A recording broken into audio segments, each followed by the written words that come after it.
আমি যেখানে দাঁড়িয়ে আছি গাউসিয়া বুলতা গাউসিয়া থেকে ২৫০০ করিকান্দি বাঞ্ছারামপুর হয়ে নবীনগর ব্রাহ্মণবাড়িয়া একটি সড়ক। সেখানে যেই পয়েন্টে আমি দাঁড়িয়ে আছি দড়িকান্দি জীবনগঞ্জ বাজার দড়িকান্দি বাড্ডা আসমাতুন্নেছা উচ্চ বিদ্যালয়ের সামনে রাস্তাটি।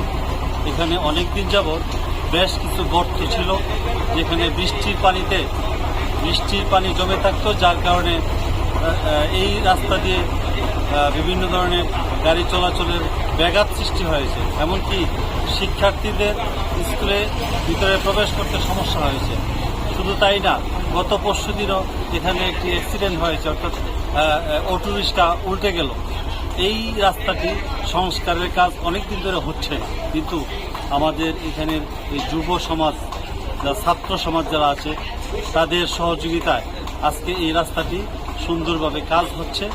এবং এই রাস্তাটি সম্পূর্ণ হলে এখানে অনেক শিক্ষার্থী এবং এলাকাবাসী এবং গ্রাম এবং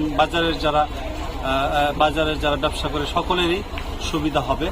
এবং এই রাস্তাটি কাজ করার কারণে আমরা এই সমাজে ছাত্র সমাজ যারা আছে, যারা এই কাজে অক্লান্ত পরিশ্রম করেছে, দিনরাত পরিশ্রম করে এই রাস্তাটিকে সংস্কার করতে যাচ্ছে, তাদের এই কাজ আমি সাধুবাদ জানাই এবং ঊর্ধ্বতন কর্তৃপক্ষের কাছে আবেদন করছি এই রাস্তাটি যেন আরও সুন্দরভাবে মেরামত করার ব্যবস্থা নেওয়া হয়।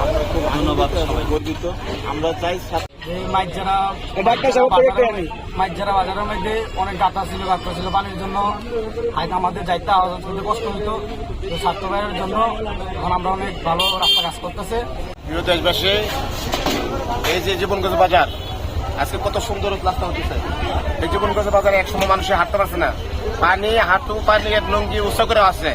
আর তারপরে এই বর্তমান ছাত্র সমাজ, এই দেশের ছাত্র সমাজ এত সুন্দর দেশটা চালাতেছে বলার বাইরে।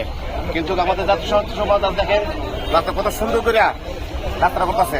এমনকি ছাত্র সমাজে খুবই অন্তর থেকে ভালোবাসি ছাত্র সমাজ এত দেশটাকে এত সুন্দর করা দিচ্ছে, রাস্তাঘাট সব দিক দিয়ে ভালো।